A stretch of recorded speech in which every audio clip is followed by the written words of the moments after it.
Hello everyone and welcome to Disha Learning. Today we are going to look at a very interesting model. This is an ancient model put together by Aristotle.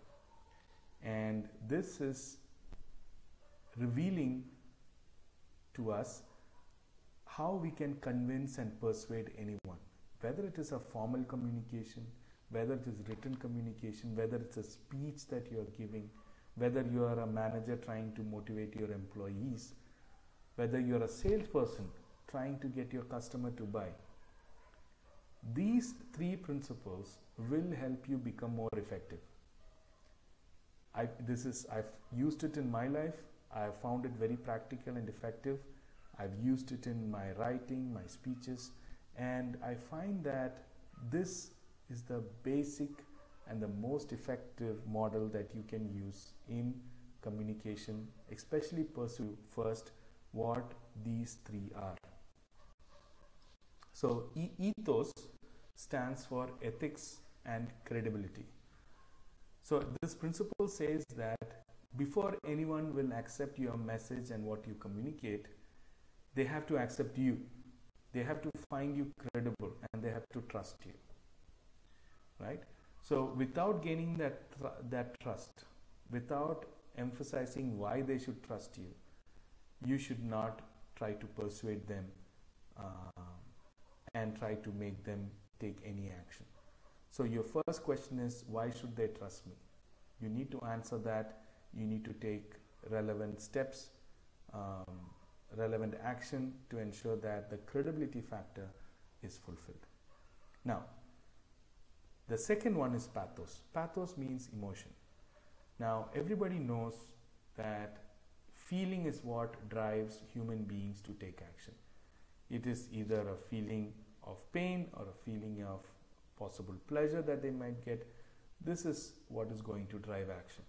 You can have as much talks, as much logic, as much evidence given to people, but unless they actually feel that it is going to help them, feel that they need it, they are not going to take action. The third one is logos. Logos is logic, appealing to the reason of people. All people would like to think that they are rational, that they have made decisions based on reason. So this is where you'll have to put together your arguments and include logic and reasoning, such as you might show evidence, you might show statistics, you might show examples, demos. That is how you appeal to the logic of people. Now, let's try to see an example where I can use all these three. Imagine that I have put together a new brand of toothpaste which I want to sell you. First and foremost, I have to ask myself, why should you as a customer listen to me? Right?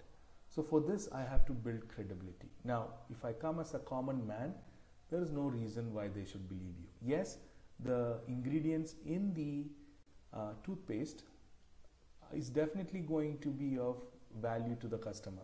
Maybe it will help them in reducing decay in the teeth. It might help them in their overall health. But all that doesn't matter, and they will not be listening to you if they don't trust you.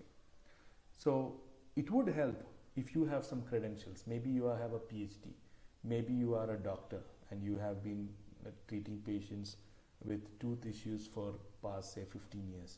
All these come with the aspect of creating credibility.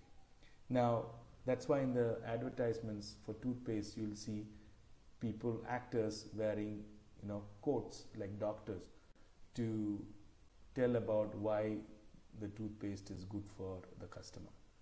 Now, that is the ethos aspect. Having people trust you before you give the message, having people see you as credible. The next part is pathos. Pathos is when you bring in the emotion aspect.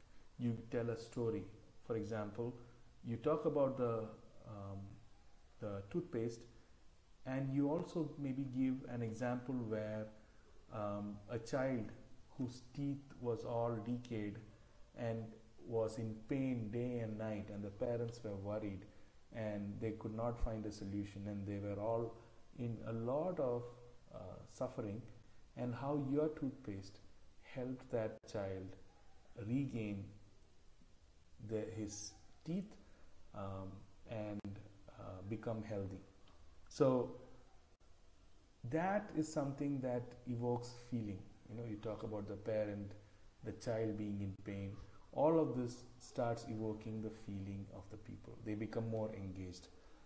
The next part is logos. I also have to simultaneously talk about something that will appeal to the reason of people. For example, why should you trust these ingredients? You might show some scientific articles. You might talk about testimonials. You might bring in statistics. All these can help you have appeal to the logical aspect of your customer. And when you use all these three together, your entire message will be much more effective. So the principle of persuasive communication is this: use logic, but then logic is not by itself sufficient. Engage people through their feelings, but feelings itself is not sufficient if they don't find you credible. So build up credibility, use logic, and then help people take action by bringing in the feeling aspect. This can be used in your speeches, this can be used in your emails, this can be used in your sales presentations. There is such a variety of ways in which this can be useful to you in your lives, both personal and professional. So try it and let me know in the comments if you found this helpful. If you like this video, don't forget to like and subscribe. Thank you.